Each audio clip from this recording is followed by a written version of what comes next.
Okay guys, so here we are with another week of Chainsaw Man, and today I'm planning to do a review instead of a reaction because I think there was a lot of stuff that needs to be talked about versus, obviously reacting and only having 3 to 4 minutes by the end of the video to summarize everything. So obviously the first episode was extremely crazy, from seeing the type of life Denji was living up until now, him dealing with the Yakuza. His mother, as indicated in the first episode, she died very early on in his life due to heart cancer, which he was starting to with the effects because of his poor upbringing.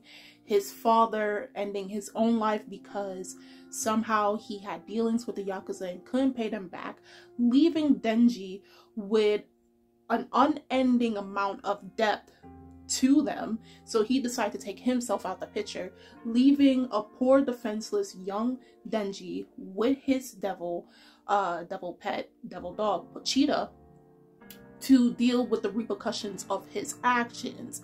And of course, as we saw, Denji not having enough amount of money from the first episode, had to sell part of himself just to pay off this huge amount of debt. And unfortunately, Denji did eventually pay the price towards the middle ending of the episode, where he did die. He and Pochita died, but he was resurrected by Pochita, who stitched him back together and made him into the Chainsaw Man, right? So he's half human, half devil. And then by the end of the episode, we come to Fiend, who basically took him into the public safety, aka Makima, who's like, she's part of one of the divisions in the public safety. And they did answer one of the questions that I had from the first episode when it came to, like, are humans, normal humans, capable of seeing devils, or it's an invisible force but they have no way of knowing. Come to find out in this episode, normal humans are very able to see the devils face in front, and they have the places like the public safety and even police forces that deal with this type of thing. Very dangerous job, but I think the good thing about it is at least humans don't have to panic when they're getting attacked by something they can't see. Yes, they will panic.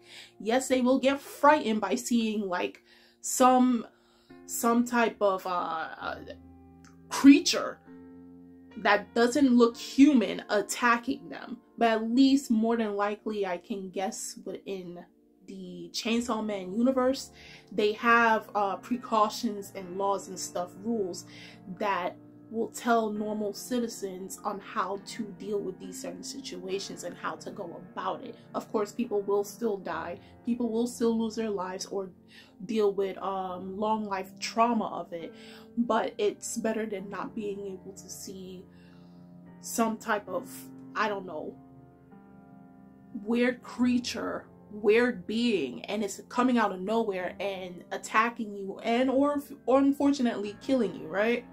So we have where it goes on from episode 1, where now Makima is just saying, okay, now I'm going to take you in to be part of the public safety. Mind you, Denji came from a life where he was denied of the basic necessities that we all take for granted: shelter, food, warm place to sleep, and to clean himself.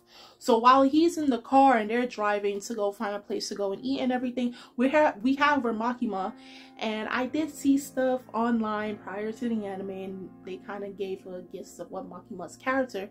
It was very subtle in the first episode, but it's kind of like in your face in this episode, episode 2, where Makima is directly telling Denji, "You're my dog.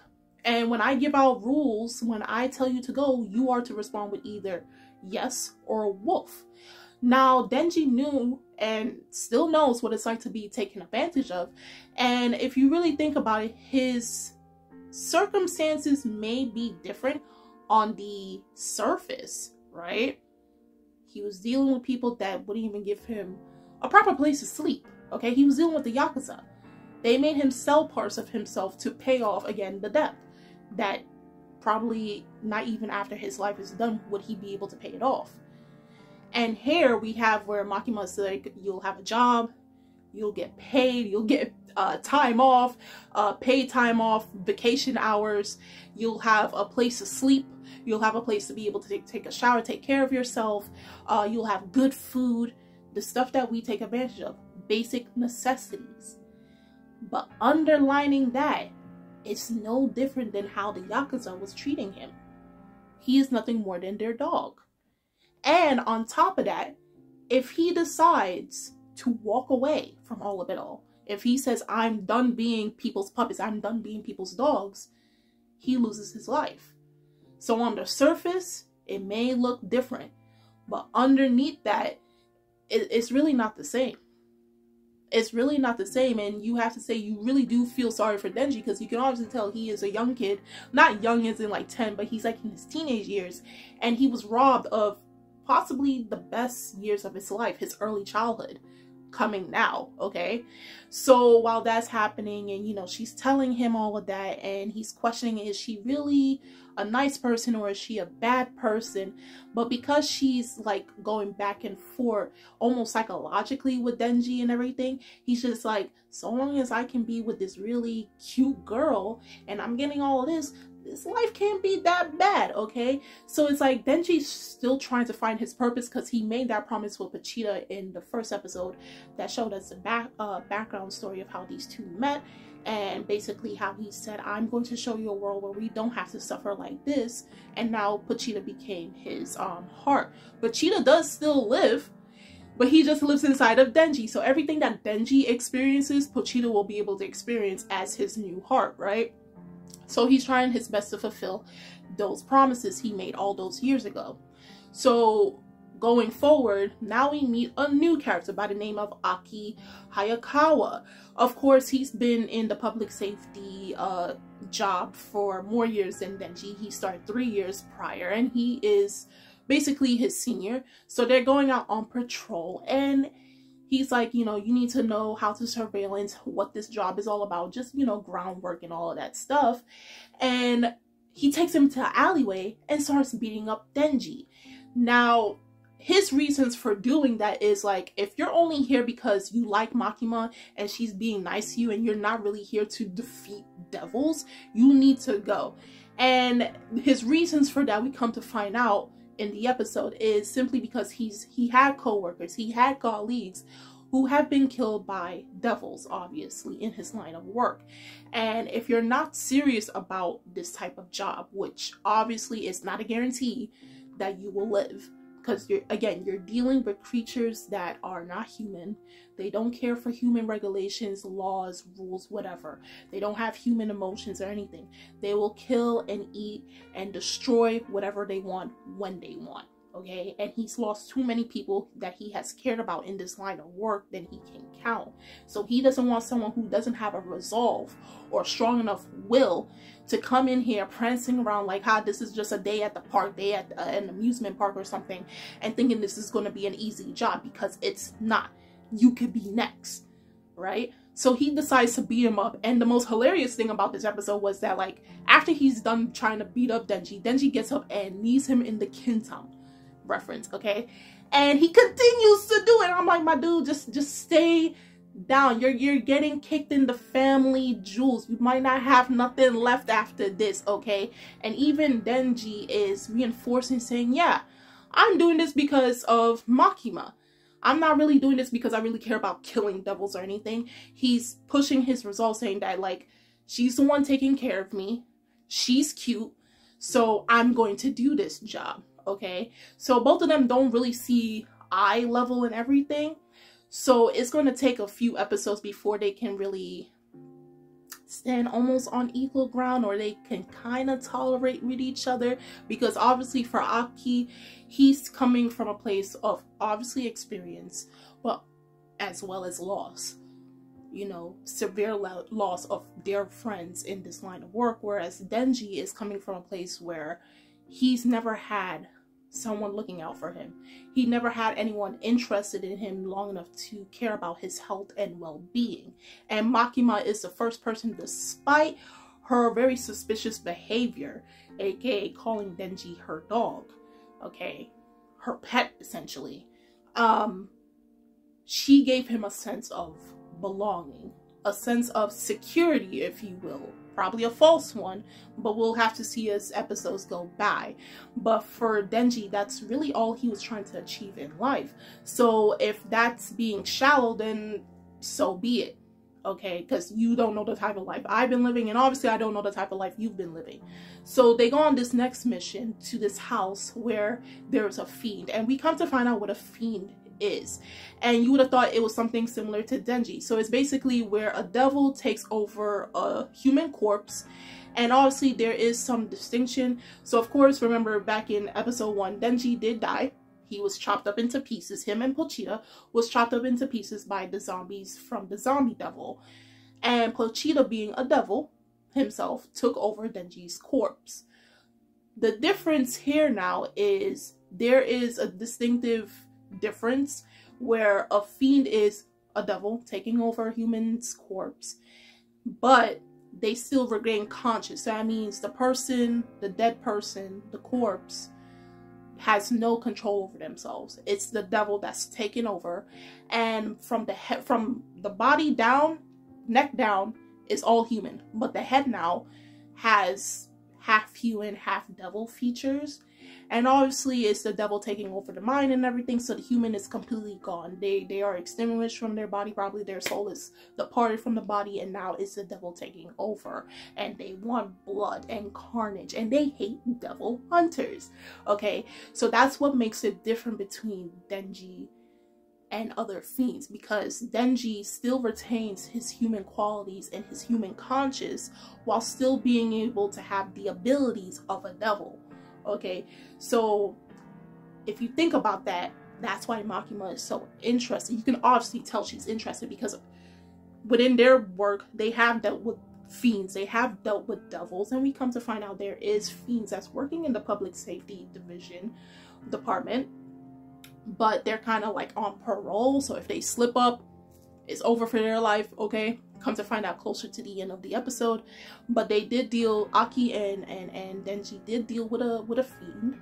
Denji did kill the fiend without turning into Chainsaw Man, and the only reason why he didn't want to turn into Chainsaw Man Devil is simply because it would get messy. And in a way, I kind of saw it in the first episode, and of course I never addressed it, but like when you see him turn into the Chainsaw Devil, he kind of goes wild. He does. You heard his maniacal laughter. It was all that carnage. It's very messy until he goes back into a very human-like conscious. Of course, we also have to know, like I said, Denji, who never grew up in a normal life, when he starts to live with Aki, he doesn't know how to clean after himself after having breakfast. Remember, one of his dreams was to have jam on toast, which he obviously did. He doesn't know how to act in a home, obviously, because he never grew up in one. So the things that it would be normal for us on how to conduct ourselves, on how to act, things that, again, take for granted, food, shelter, beds, all that jazz, for Denji, it's foreign. It's something he has never experienced. So like Aki is seeing all of this, and then he's just like, what the hell? So hopefully as episodes go by, both these characters become more empathetic towards each other given their circumstances and their past, and they can hopefully meet middle ground. So after Aki, we finally meet Power, who is one of the important, I guess, secondary characters, and she is a fiend. So I'm going to guess, I don't know what type of devil that took over Power's body. So obviously she was a human. Take away her horns and possibly the type of eye color and the sharp teeth, and we can kind of guess what Power looked like as a human who died, and obviously a devil took over, because as Power is speaking, we heard where she's like, I was a powerful demon and everything, and you know, eventually I took over this body and so on and so forth. She's kind of crazy. Okay, she doesn't listen to Denji. You can honestly tell she doesn't care about humans, but she is on parole. She does work with the 4th Division within the public safety. The police force and everything don't necessarily like the 4th division, as we clearly saw it. I think they're like this weird division that's mixed with humans and fiends and devils, but it's kind of like they keep a close eye on that specific division for some odd reason, despite them making up that division. I'm guessing in a way they're trying to find a way to bring everyone together despite the obvious differences between all 3 races, if you will, right? So I do want to ask manga readers, what is the difference between devils? Well, actually no, devils are devils and fiends are fiends, so it's kind of obvious in this episode, so you guys don't have to tell me, but if you want to get a little bit more into detail, that would be great. Put that in the comment section below. But she and now Denji go on patrol, and Denji is just like, this girl is kind of crazy, but she has boobs. Mind you, after they killed the Fiend, him and Aki killed the Fiend in the episode, Denji made this new goal, because he realizes that, like, I have everything that I wanted, but something is still missing. And then he made the conclusion that boobs is what I should aim for. There's a hot girl, aka Makima, and I'm going to try and touch her boobs. Mind you, he never grew up to really interact with girls. He never had friends. And he said that if he wants to make friends even with a devil, he will. Make friends with a fiend, he will, because he never grew up with that. Again, he never grew up in a normal life. Then comes in Power with her crazy, almost animalistic way of acting and doing things. And they were dealing with a cucumber devil. Okay, and then you see her, she draws out her weapon, which is from her blood, huge hammer, and then she squashes, and then she's laughing and basking in the death of this cucumber devil. And Denji is just like, do I really want to do this? Do I really, like, she's cute, but she's crazy. Is this really worth it? Is this really worth it? So you come to the conclusion that, like, despite Denji, you know, kind of fulfilling most of his promise with Pachita, he realizes, and I don't think him touching boobs is really what that hole in his heart, in his soul, is craving for, but he just comes to that conclusion because when you really think about overall from the first 2 episodes that we have of Chainsaw Man, Denji was, this kid grew up with practically nothing. He was taught nothing, and he had to make something out of nothing, even though it was very little. So the things that he was supposed to be taught was never taught to him. And I doubt that Makima or anybody in the show is going to really teach him these things. He may have to try to discover it, as well as being half devil, half human, and working in the public safety division 4 department there. So hopefully Denji will be able to find that answer. I know it's not boobs, but it's just like what he can come up with right now, but I do know he has something missing, and it's probably very critical to his overall character and something that he wants to achieve, like a life goal that he wants to achieve.